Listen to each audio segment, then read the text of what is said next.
We hit the button. You found it. Yeah. Now, if those The buttons only internet had is sound working in our effects. favor. We should. Well, we do. Yes. We might. Riverside might have given me some sound effects. Like, wait, you can't hear those. Can you hear that? No. Oh, see. No. What's the use? What's the use? I had. Oh, So only sound effects. it's like a resounding. This is a resounding celebration. It's not over yet.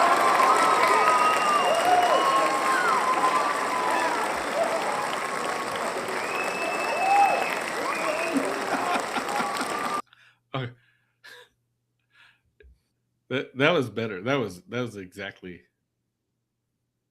what I was expecting. There's going to be people listening to this who did exactly what I did.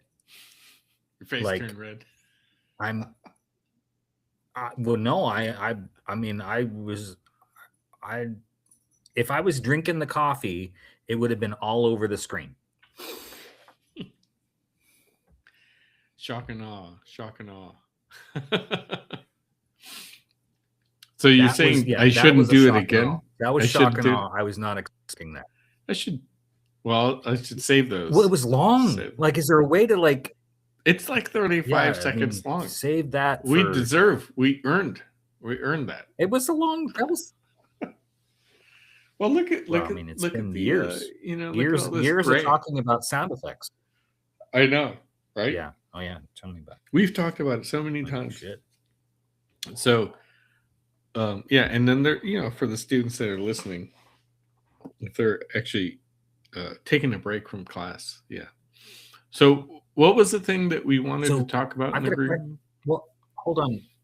Well, I have a question for you. So, if the students are listening and they're listening at 2 times speed, when that clip comes on, do they hear the sound of the tree falling in the forest, or how does that work? I only can hope. One can only hope, right? That they hear the tree falling. Just checking. Yeah.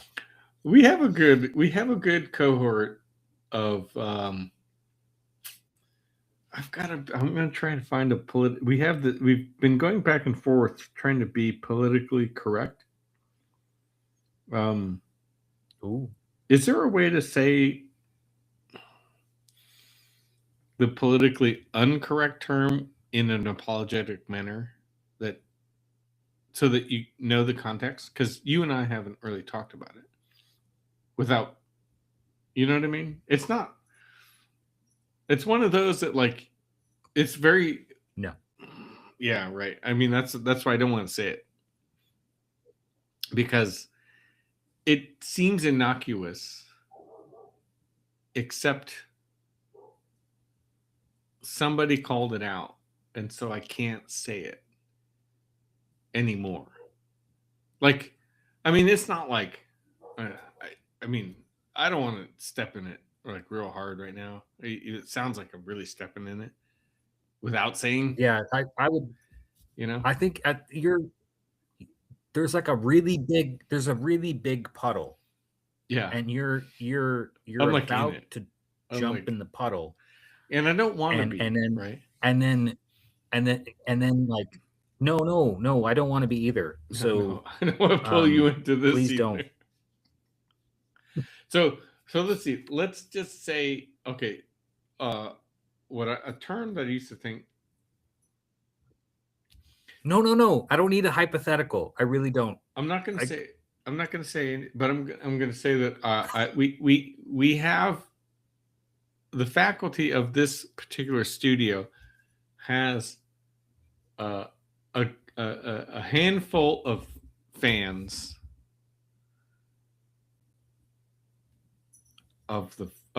they're fans of the faculty. Let's say, they're supporters, but they're also a little bit like hecklers. Okay. You know, like they like to keep us honest.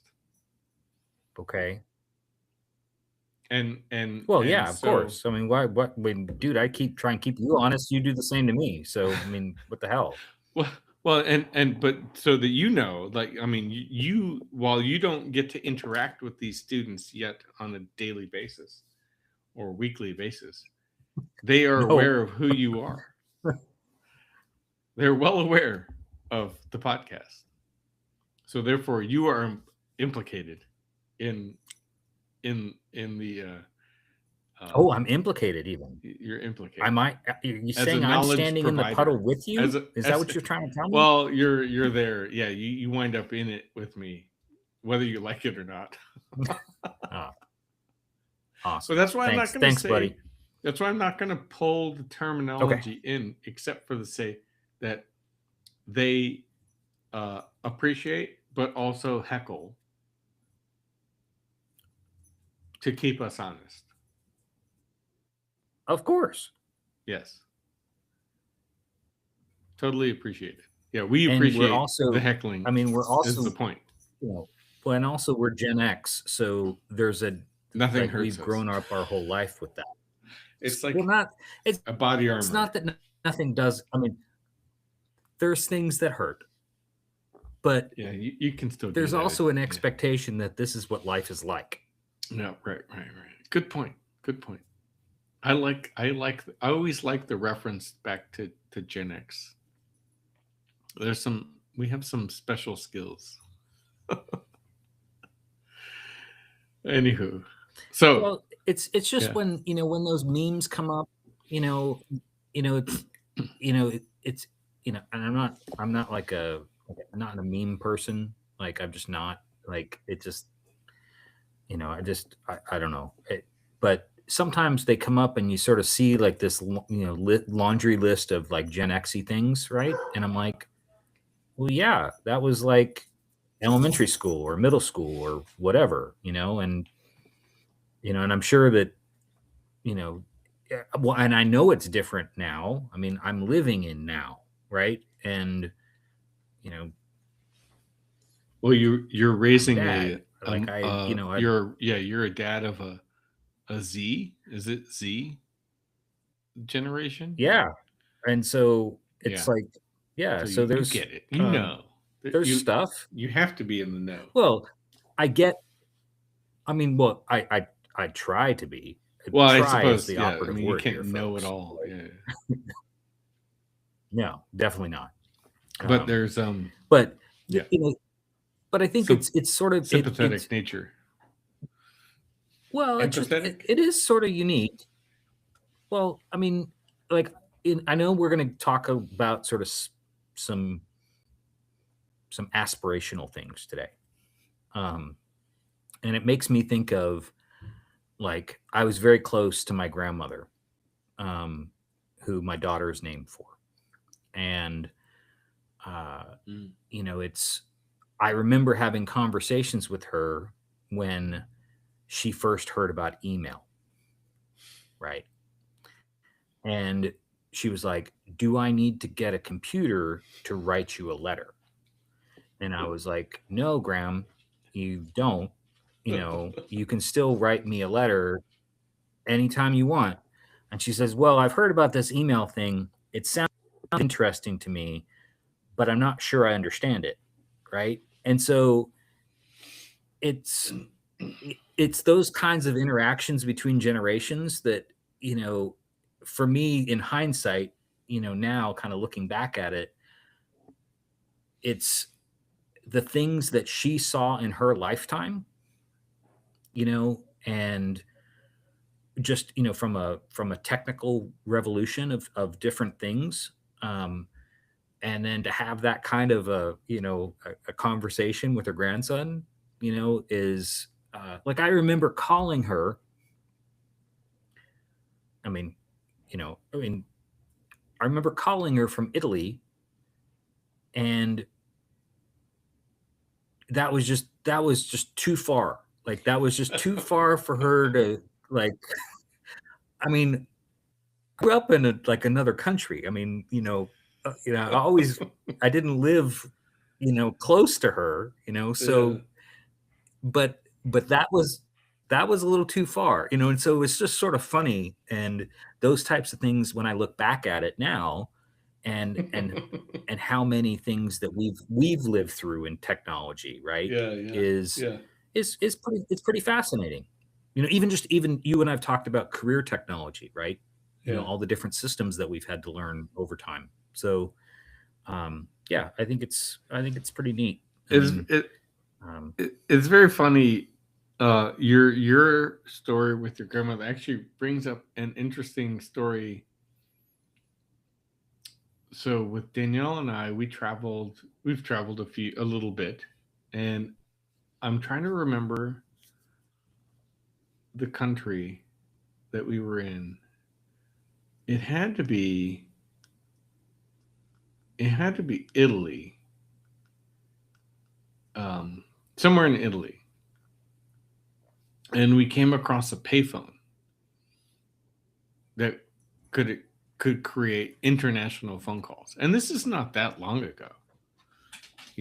Like let's say I've used one of those. Like Yeah. this phone call I'm referring to, I didn't out myself and say it was a payphone, but it was a payphone, right? So Well, Danielle called her mom, right? Right. We like there was no like everyone knew where we were. It wasn't like a surprise. We stumbled across this payphone, and Danielle decided, I want to make a phone call back home. Right, which is actually really good setup to what we're going to talk about in the formal sketches today. Yeah. Yes. Yeah, I think so. And so we did it, right? And I'm like standing there, and I'm like, kind of like, are you serious? Like, do you really want to do this? You can, in a foreign language, you're trying to assess like what's going to cost per minute, and blah blah blah. And then we get home, a couple weeks later, the bill shows up, and it was like $25. It was some number, right? $20, something like that. At this point, it doesn't matter, right? Because like it's so cheap, or it's I won't say cheap. It's inconsequential, the cost of it, to the experience of making the connection is the point. And which I think is your point too, right? Right. And this is so much fun. We didn't plan any of this part of the conversation, but I really appreciate you bringing that up. It reminds me of my experience, and the whole point, which does dovetail really nicely, which I'm not revealing yet, is the concept of the contact, the connection, between 2 points. And which we'll get to in the sketches. But of all the years we've done this, Jamie, we go through these moments of like different, I don't know how to put it. But we've done this long enough but we still have fun surprises with each other. Oh yeah. As far as partners in this process. And so I appreciate that. I will, while you talk, I got to pull up the chat because there's some chats going on. Oh wow, chat stuff. Our friend Chris from the Boston area. Well, it always helps when we stay on the day that we normally do it, so that the folks who do want to chat understand. So if you are listening, are you being apologetic, or are you trying to pick on me? No, I'm not saying it. I'm not calling anybody out. This is just to Kurt's point. I think we've been doing this a while, and I think we're back into our usual momentum, which is good. But thank you for joining us. We're in the green room ish, right? Because it all becomes a larger episode. Yeah, I think unless there's something really fascinating in the chat that's got Kurt's attention, I think we might be getting ready to go into the episode. Oh yeah, which is 197, folks. 197 episodes. But I will invite, I want to say, because I know we don't we get our friends and fans in the chat saying hello every now and then. But I would like to try and get regular inviting more people, whether they use the chat or there's email links usually within the podcast. Um, the record, what do you call it? The final audio podcast usually contains an email that you can get in touch with us. But I would like to at least start asking uh, for listeners to reach out and tell us where you're from and tell us how you engage with the podcast in the first place and so on, right? And it's a bit of a, I don't want to call it a research experiment or anything like that, but just a bit of a way to connect back with the audience a little bit from the podcast. You know, YouTube, it gets hosted to YouTube, and some of it has been on Twitch and YouTube at the same time. Right now, I think the Twitch connection seems to be discombobulated, but the YouTube one works. But for right now, whether you're listening to the audio recording or the live stream as we are now, it would be nice to know. Basically, my whole reasoning behind all this is that it's not the easiest to collect this kind of data. People think like it's super easy. People may think, listeners may think, all this data exists. It's actually not that easy to harness podcast listener reactions, and that's why we kind of went to some of the live stream. So anyway, long-winded reasoning aside, put it aside. If you're listening, say hello. We would love it to be a two-way conversation, or three-way, I guess, between me, Jamie, and audience. So anyway, Jamie, thanks for obliging my curiosity. But I'm trying to capture some voices from out there. Anyway, so do you want me to run the No, I the appreciate. intro, or I do you want to appreciate you just sort get of. going? I appreciate you highlighting that. Well, I mean, thank you for highlighting it, and thank you, Chris, for pointing out for those in the know is that yes, you can set your notifications to know when we go live, and if the timing is good for y'all to join us, that's fantastic. Otherwise, if you are just listening to the episode, which I know a lot of folks do, and want to shoot us a note or something like that, that's great too.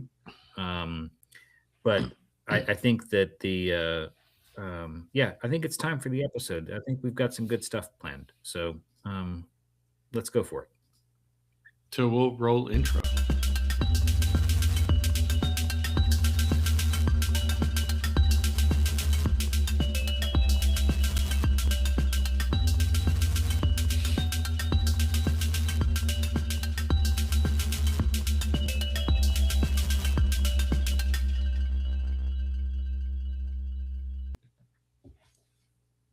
Hey, Jamie, how is it going?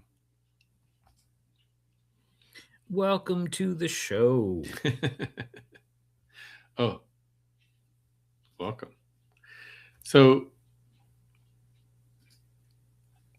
I hope, I just made a plea in the green room to try and encourage people to make a presence known, make a touch point back in some carrier pigeon, email,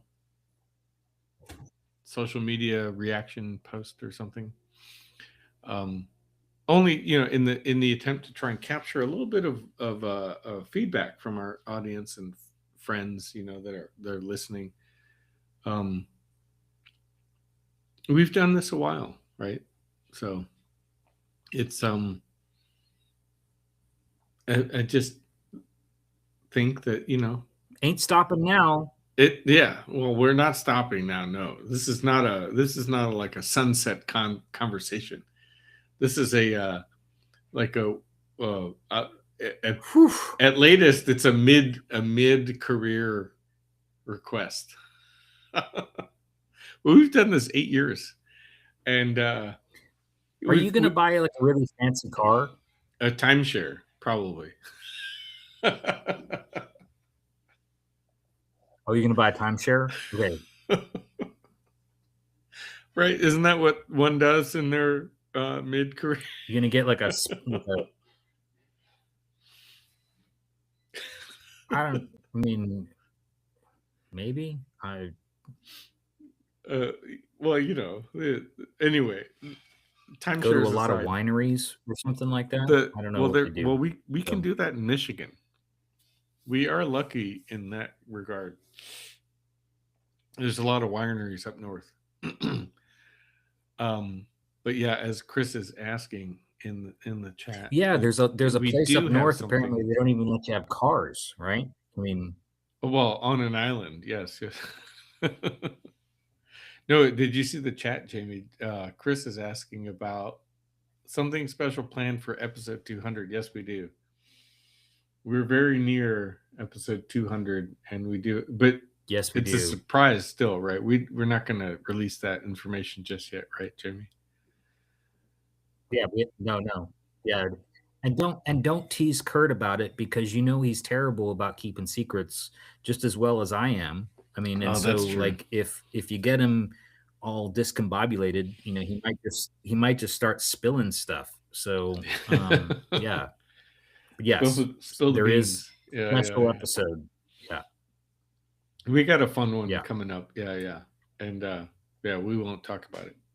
But so prior to this part of the formal episode, we were kind of getting into a little bit of nostalgia land of sending messages back and forth to family via international phone calls and other antiquated methods, I suppose, these days. Well, not necessarily.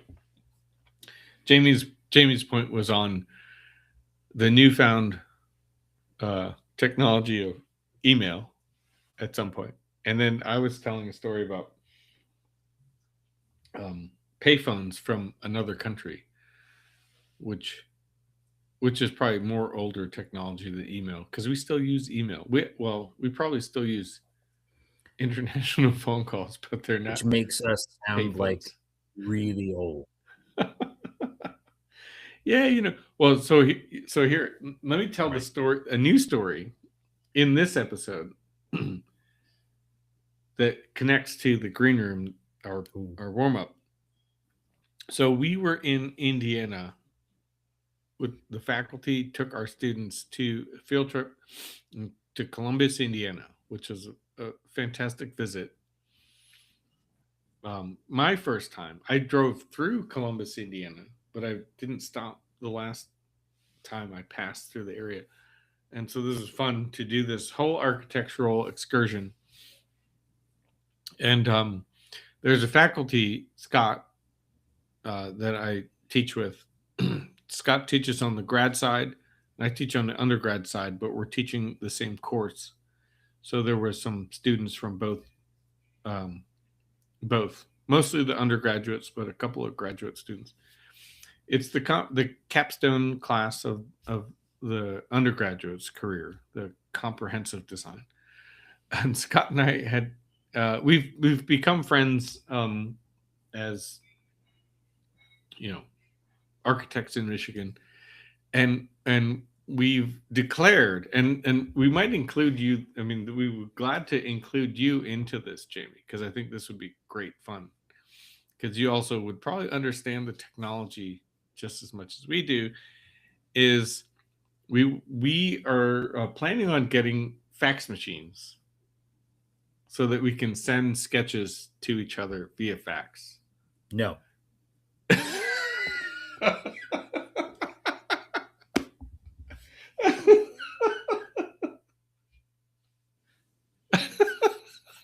Is that a hard pass?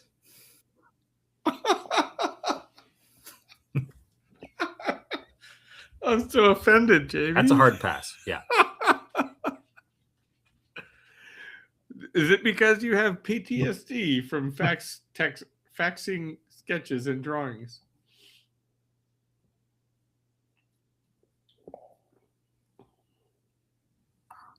Well, I mean, no, because I just think it's like they're so crappy. I mean, they're just I mean, and I'm one for, I've said this on the podcast before about my sketches is that, I mean, I'll use crappy paper and crappy utensils, pens or whatever, just to sketch. But that's totally different than taking the time to do that and then put it in a machine that is going to make it even worse looking, right? I mean, like that whole like, and then the sound, like there is maybe that's the PTSD you're referring to. I mean, the sound of those things, it's just awful. Like just like a big brick. It's like a big brick that's going to ruin your drawing, and it's going to make a noise like a robot dying. So I thought, Louis Kahn said, you ask a brick what it wants to be. So Jamie, are you going to ask a fax machine what it wants to be? No. No conversations with the fax machine. Okay. Here. Well, hard pass. It hasn't happened just yet, but it's a TBD situation. So, anywho, okay. Well, we, kind of there's a lot of theme of the concept of communication with today. I guess the fun part is we've started with some antiquated methods, and then we will get into some sketches that represent future condition of communication or contact. But so anyway, I mean, maybe, I'll let it sit for now. So I'm not going to hold out, get to the hold my sketches, breath. Though, oh yeah.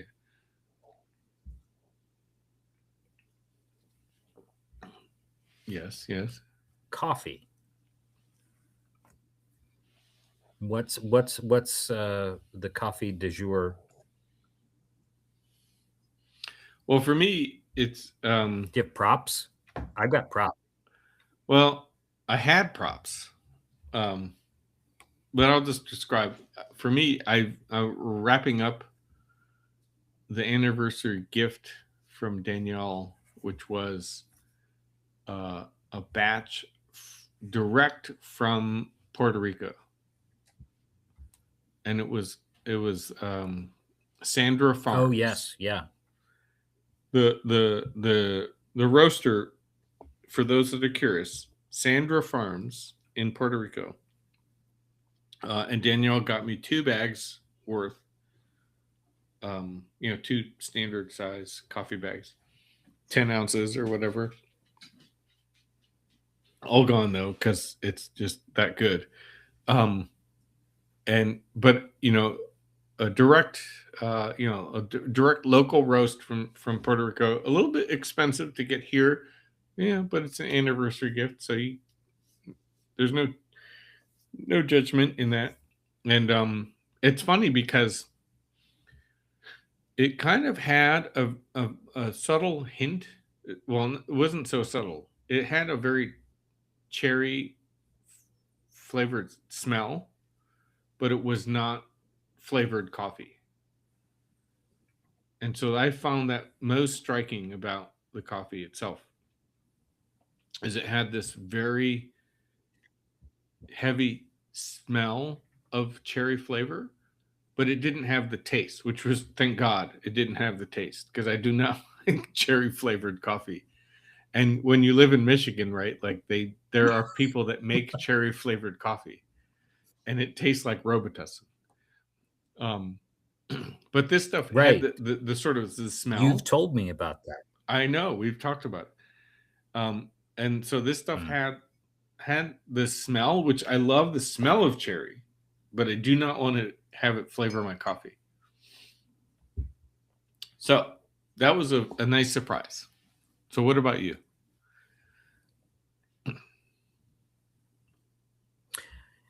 So I have this is Onyx coffee. And they did a partnership with Red. And you know Red, right? Like Yeah. Yes. the nonprofit. Yeah. So you know, it's for, you know, Red does a lot of healthcare in Africa and in you know, parts of the world that, you know, communities that you know are in dire need of you know, aid. And so they have a lot of different sort of creative partnerships, you know, with kind of unique manufacturers and things like that that have sustainable goals and things like that. So it was just something that you know, kind of stood out to me. And occasionally I'll um, you know, kind of go down that rabbit hole, I guess, of sort of those kinds of opportunities. Anyhow, this one stood out. Again, the packaging is kind of amazing, right? So it's kind of cool. I mean, so you know that, you know, that was also, you know, branding and things like that are also kind of important. But the you know, it's, you know, the global health crisis is something that I, you know, I've, you know, it's one of those one of the charities that I like to, you know, participate in. But yeah, so this one had kind of, from a coffee standpoint, I think it's the first time I bought coffee, kind of in that kind of a realm. But so it's milk chocolate, sugar cane, cranberry. Wow. And it's really a really nice kind of medium roast. It smells fantastic. Um, yeah, oh yeah, Sounds great. like the beans just smell great before you know, ground them. But yeah, I love it. So you know, two big thumbs up, You sold me on the flavor 5 profile. stars.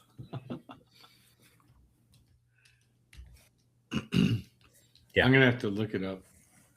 I'm gonna, I don't know.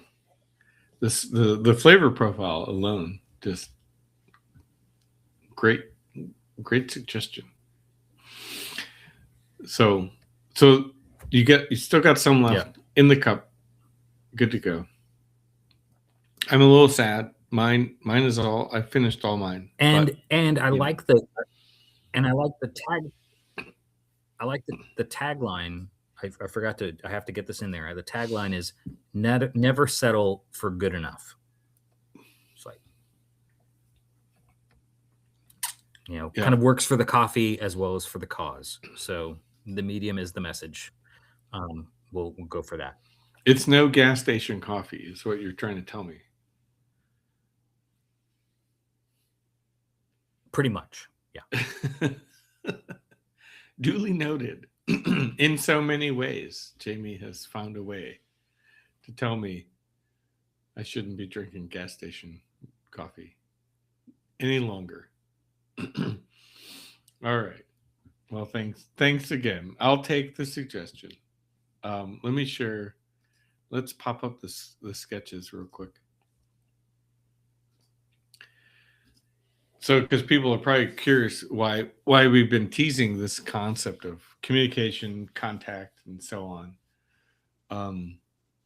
So Jamie, as we've you know, these are two Jamie sketches in the past couple of days, which is exciting because it seems very, I don't know if it's because I feel like it's part of the technology of communication is getting back to Earth so fast that information about the Artemis moon launch or moon moon mission sort of generates so much more visual interest than how many 60 or so years ago, 70 years ago almost, right, from the original Apollo missions 50 to 70 years ago. We're able to get the data received right via the internet in so much faster fashion. So Jamie, so that one day to the next, Jamie's got a couple of sketches, which we recently had talked a little bit about space in an episode, I don't know, 2 or 3 episodes ago. With some of the SpaceX and other exploration concepts. But right now we're in the midst, like today, as we record this, right, we're in the midst of the Artemis mission, which is also deep. What did the scientists on board say? Integrity, right? They phrased it, or added their They own. refer to they refer to the capsule as integrity. Yeah, they refer right? to the capsule itself as Integrity. So their ship Yeah. is Integrity. I mean, it's an Orion capsule. Like that's the kind of what sort of the make or the model is. It's an Orion capsule, but they named their capsule Integrity for this mission. Yeah, I think super cool. And again, just following along a little bit with some of the news from the crew. And we have an international crew, right? We have Canadians and Americans on board, as we do on this international podcast, because we have a Canadian and an American, or a Canadian and Yes, North we do. United States, whatever, on this podcast. Which is exciting. It's just so cool because I saw in a background image, there's the two little flags. They had miniature flags of both countries inside the capsule, and there's just so many. To me, there's so many cool, exciting aspects of this whole thing, and to me, the sort of blanket optimism that is present, or what's the word beyond optimism? Like, I don't want necessarily to say ambition, but there's this sort of general sense of positivity about the whole thing. From what we get back from the crew, from the concepts of their mission, joy, yeah, and how they are exploring knowledge through reading the planet with their own eyes, or sorry, planet, I didn't mean to say the moon, excuse me, moon, the object, right? Not planet, but I'm sure they're probably looking back at Earth, right? Like one of the first things they did is they looked back at Earth, as like they did in Apollo, right? Like there's this perspective of the blue marble that only they can get, right? So it still encourages this sense of joy and hope and unity, hopefully, right, out of all of it. And anyway, I don't want to wax too poetically about all of it, but I'm very excited and intrigued by the whole purpose of the mission, aside from the technology of how they're able to do this, push further limits. They have one extra person on board than any other time, right? There's 4 versus 3.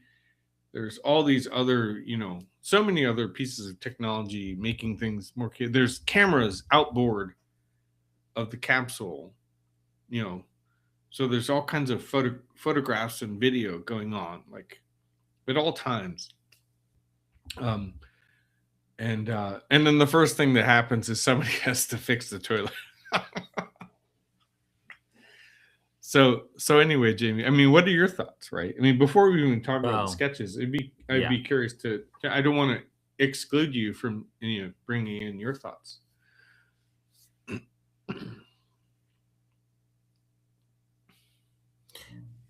No, I appreciate that, and I think it is hard to.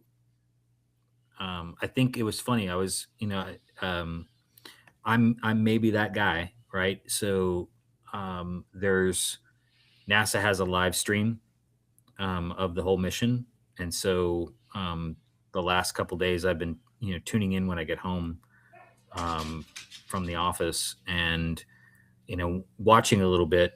And it was when they were doing, especially last night when they were doing the flyby.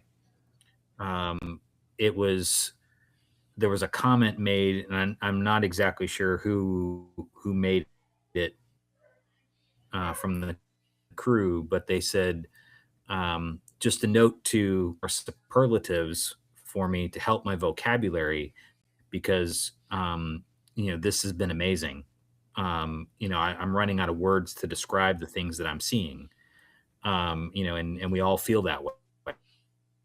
And so I think that's part of this, right? There's a humanity to it all that with the technology we're getting to experience. And I think those who experienced the Apollo missions, live, probably had the same kind of sense of it, right? It was, kind of watching those video images or um, hearing the astronauts, speak to, mission control. I think all that stuff really, it matters, right? There's a human connection to it. Like you were describing, I, you know, in watching this mission, progress, uh, one of the things that I learned was that um, they're using a new technology, a relatively new technology, um, that it's funny, and they were sort of making kind of when it was being described, it was sort of um, almost like when you're looking at a static image, and then all of a sudden, you hit a command right on your computer, and it suddenly gets crisper, right? It sort of shifts. It's the same image, but it's almost like you're getting sort of two different streams of data, two different streams of information for that one singular image. What I learned when they were describing that was that they're testing a new communications tool that they've had, but they're using it sort of, testing it in this environment, sort of trying to push it to its limits a little bit. And it's laser communications. So they're um, and that's why we're getting some of this data in sort of a variety of different ways, because you have the near Earth network, you have the deep space network, but then you also have this other kind of laser technology that they're able, if they're able to have a kind of a line of sight, they're able to kind of stream data kind of in a different way. It was really interesting. Technology far beyond my kind of understanding, but I think it's very intriguing. Um, and all that to say is that I think that a lot of this is, um, as we saw with a lot of space technology from the 50s, 60s, 70s onward, is those opportunities for innovation end up innovating our lives here as well. Right. Yeah. In kind of different ways, and I think that's to me is exciting. Um, and I know we'll kind of get into some of that related to some of the sketches. There's always stories related to different aspects of it, but yeah, I mean, first blush, yeah, there's a Canuck in space, right? And it was his of the four astronauts. You noted there's four this time in the capsule.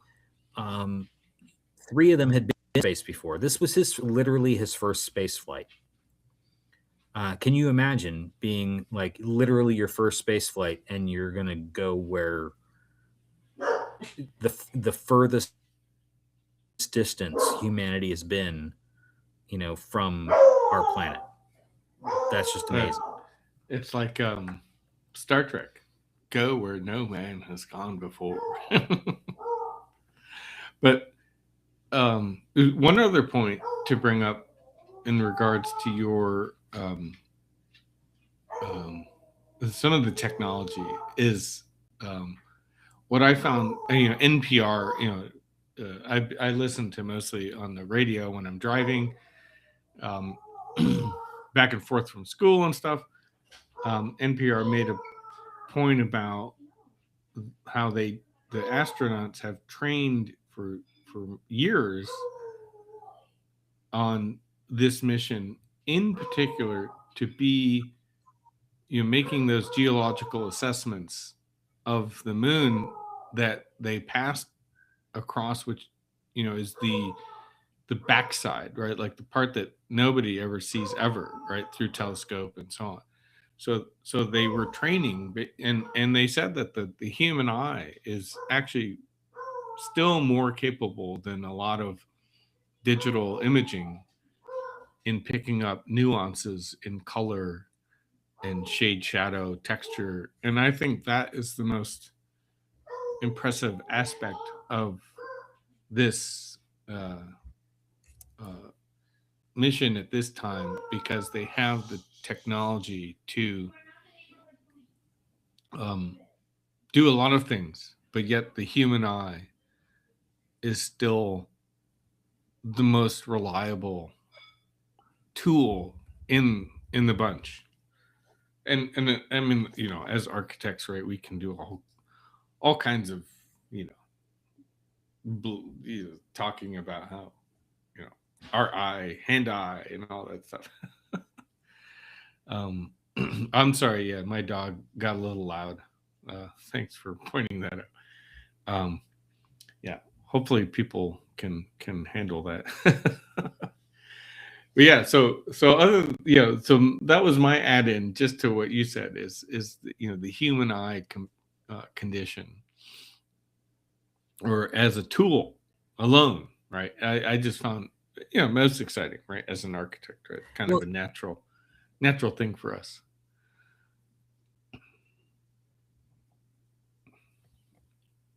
I think it's important, and it's important that you bring it up as we start to begin to talk about the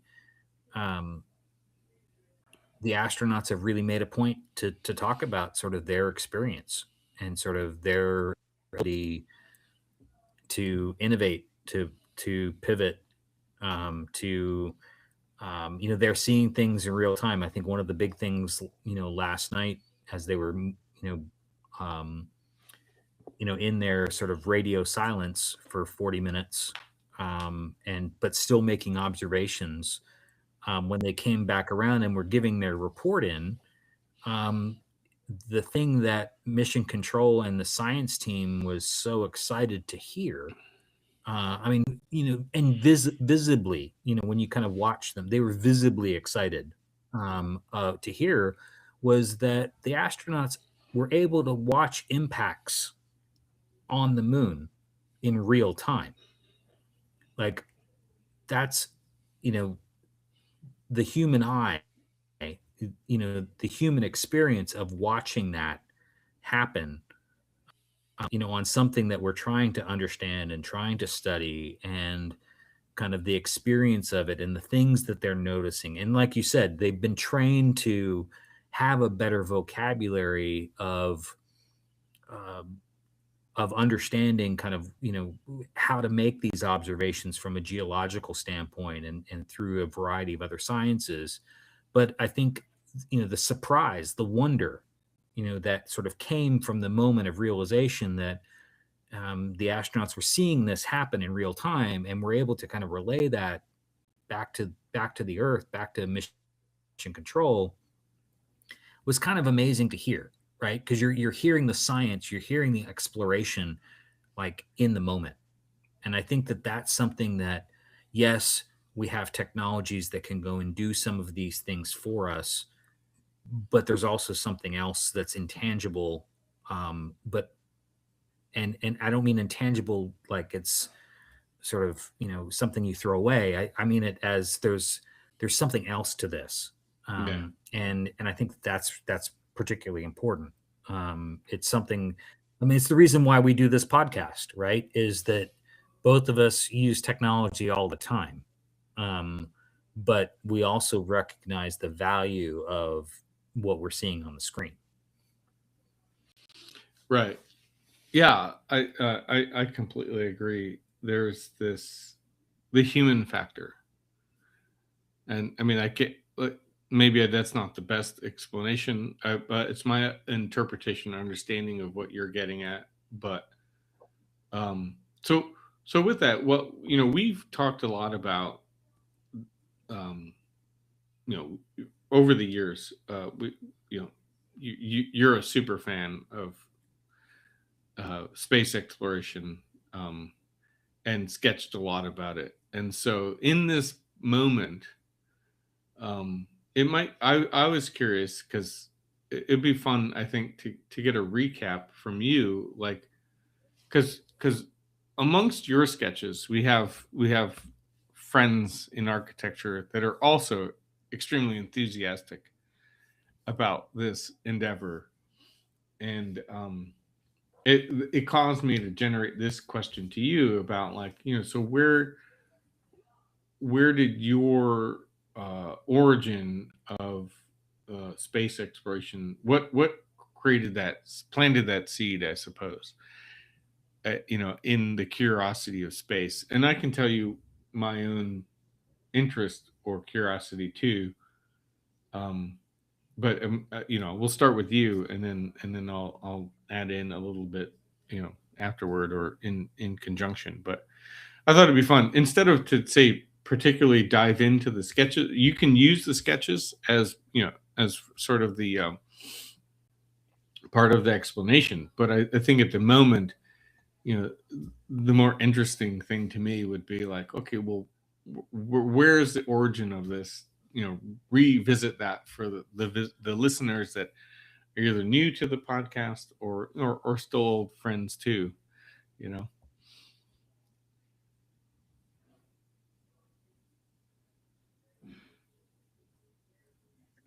Well, I think that for I've always been fascinated with space. I think it's the first thing that captivated my imagination. It's I wouldn't say like a first love, but it's sort of like it's something that um, I always was,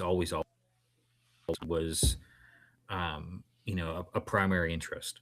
And for me, it was my earliest memory of kind of having that kind of focus on it was literally in first grade, and moving to California, and uh, that and this would go on for pretty much the whole time I was there. But we moved in the summer, and um, didn't have any friends, and mom was a voracious reader. And so it was, well, we need to go get library cards. That was like, like, let's go down the checklist of things that we need to do because we moved here, right? And so, going to the library was amazing for me at that point, because I was able to pick out any books that I wanted to read, sit with them on the floor in the library, and thumb through them, but then also to be able to take some of them home. And there would always be a space book, something about space. Clearly my mother knew that that was an interest of mine, so she helped me find that section. I didn't necessarily even understand what I was reading in some of the some of the books that I was thumbing through. But what I found was, at that particular time, there, and if you kind of go back to books kind of in that sort of you know post Apollo, into the space shuttle kind of, where we're trying to figure out, like, how are we returning to space, the Russians, still have Soyuz and Salyut, and then Mir, the the, the ISS, and so forth. But kind of in that sort of middle ground, NASA and a lot of space scientists and architects, I would later learn, and artists and futurists and creative thinkers and all these different folks were at multiple points in time in and around kind of the late 70s, early 80s, to like how do we wrap our heads as humanity around what's next, and how do we get there from here, and what does that look like, and how do we envision those kinds of realities. And so there was a lot of books that very very important universities, scholars, NASA were putting out that were related to. It was sort of like cozying up as close as you could get to science fiction, but where they were trying to do it in terms of a science reality. And so these images on the page for a little kid were just, I was devouring it, right? These drawings were just amazing, and then as I read more and more, it just was something that I couldn't get enough of. Well, well, And thanks. still can't. Yeah, I would agree, and I think obviously partly why we have cultivated this friendship for so many years, but that similar aspect of I was thinking of for myself, it reminds me of uh, Arthur C. Clarke and some of his science fiction novels, and your point about how close like reality can get to science fiction. And in some, I think especially let's say now with like James Webb, um, the science fiction is not enough of a visual creator than what the images that are coming out of the James Webb telescope, right? Like our brains aren't even capable of understanding. And but one point on your sketch to bring it back a little bit to your sketches is there was a photograph I just saw, which I think the sketch on the right is kind of capturing because I think it was the most recent. It was the spacewalk. And I just blanked on her name, but our astronaut who has made the all female spacewalk. And there's a photograph of, you could see her face through the mask in this spacesuit floating out in space, and part of me is deathly afraid of like the tether being disconnected, and the other part of me is like super excited to see a human floating in space in real time, in a way, right? It's again part of this optimism slash fantasy of, is this real? And it is real at the same time. um and so your sketches over the years, right? I mean, I keep saying that we've seen quite a few of them, but to think about this trajectory of gravity, no gravity, and how your sketches of capturing the sense of weightlessness uh, and weight, right, through gravity on either space or moon or whatever subject, um, is kind of the vein, the thread that's kind of ties it all together, right? It's like this sense of like over time, right? There's always this uh, this anchoring to gravity, and then a detachment, and then how do you graphically represent an object in void and an object in um, space from an architectural standpoint, but an object grounded, right? And so anyway, it all kind of comes full circle to seeing this image of our astronaut out in space, you know, most recently, right? Kind of smiling too, in a way that's like, oh, it's not that bad.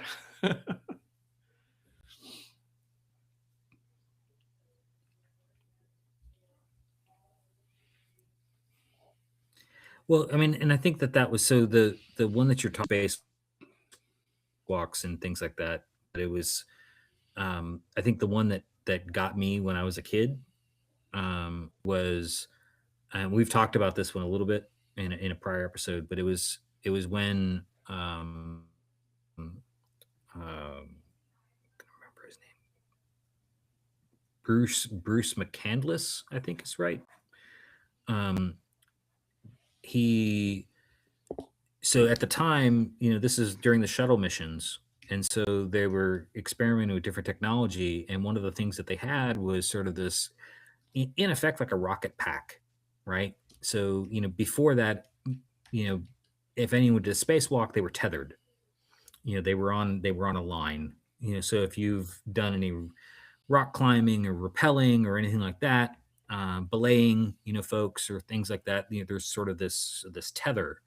And so that's the way, the Gemini missions were done, the Apollo missions were done, shuttle missions were done, all the way up until this one astronaut got in the rocket pack and left the bay of the space shuttle and wasn't tethered. And there's photographs from the shuttle back, towards him, floating above the Earth in that rocket pack. And it's like what you're describing. It's that moment of like, oh my God, that's amazing. And yet, how could someone be that brave, audacious to do something like that?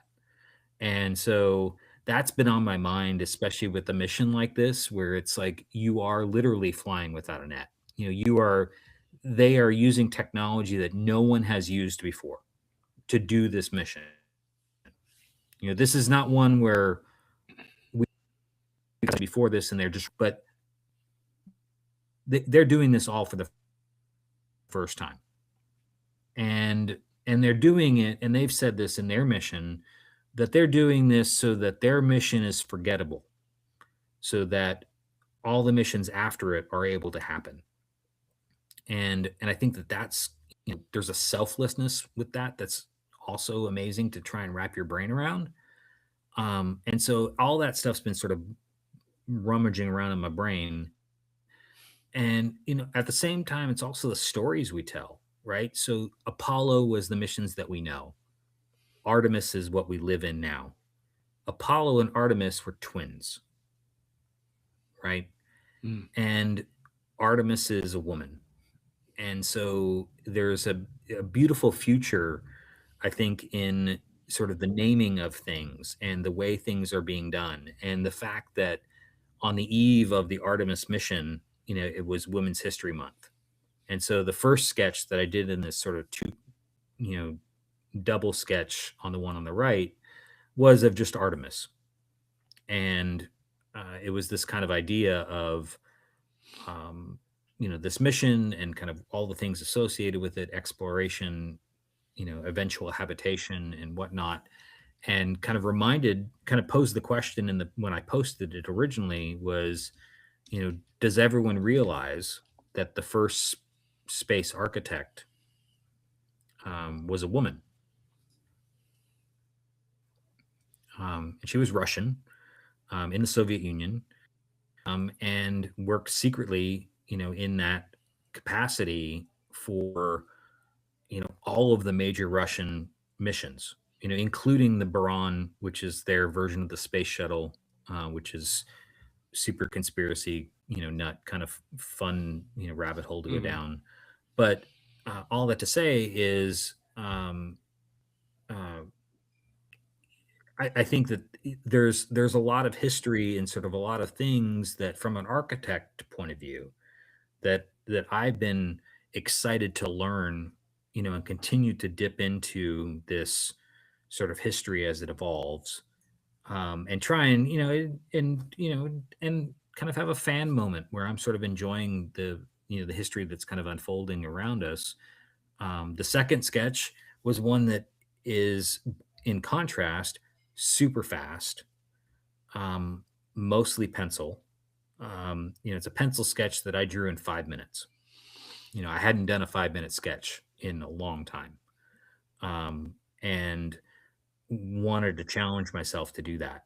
And part of it was thinking about these Apollo missions and Earthrise and the photos that you were talking about, kind of at the beginning of the podcast. So I wanted to try and capture a little bit of that, and then added a little bit of ink just kind of at the tail end of it, kind of give a little bit more crispness on the page. But I think that all this stuff is just, it's a wonderful moment, and it's a wonderful moment to be a creative, and to use these kinds of things to, inspire a little bit and have a little joy. And I think I had to, while you were talking, I wanted to make sure I pulled the right names forward. And so our most recent spacewalk is Christina Koch, which I now, as I Googled, she's from Grand Rapids, born in Grand Rapids, Michigan. So shout out to the mitten, put her on the map right there, which is quite exciting. And then one other thing, which again, the radio report pointed out in everything that's been going on is, as you pointed out, the significance of the naming of Artemis reminded me to think of how the astronauts on board discovered an unnamed crater on the moon,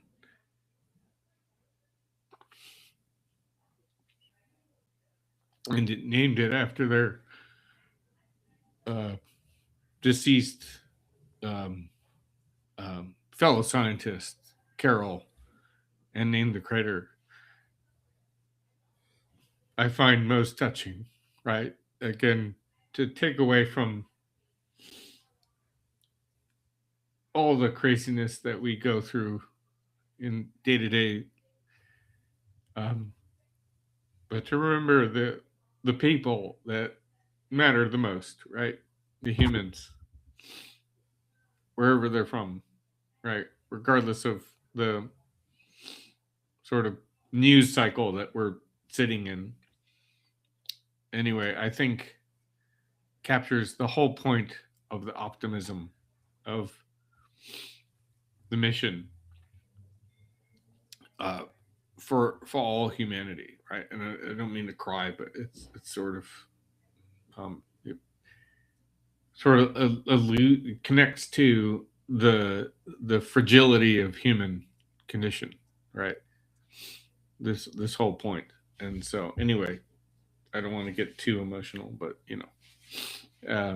I find the whole thing about everything that's going on is with the space mission is most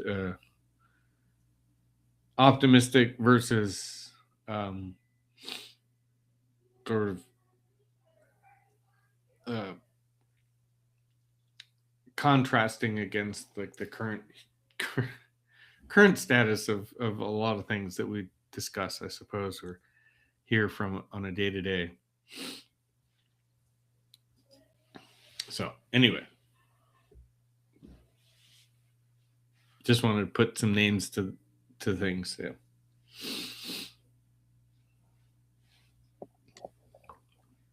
No, I think, and I'm glad that you did, because I think that it's these. I think this mission is giving a lot of people opportunities to reflect and to wonder and take a breath and connect and dream a little bit and cry a little bit and be happy a little bit, and I think that all those things are really, really important. It's I will say it's been a lot easier to draw lately, with this mission. And that's a big thing for me, right? Um, don't try and put words to it, but yeah. And thank you for wanting to do this episode that way. I've really enjoyed it. Yeah, thanks. And likewise, I think you put it succinctly as far as dream a little bit and remember that things that seem tough are probably not that tough compared to a space considering I don't think I could handle zero gravity floating outer space. But otherwise, it's funny to laugh. I mean, but it's like I think about that little kid, that little version of me, sitting on the floor in a library, staring at all these drawings, and then wanting to race home so that I could draw my own stuff. Yeah. Right. Because that was me.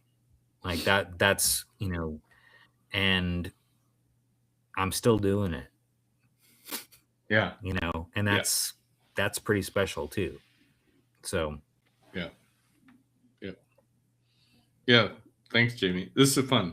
It's I mean, I couldn't have thought of any other subject to talk about, and I knew you would be game. So now we have to figure out what to talk about next week. But thank you.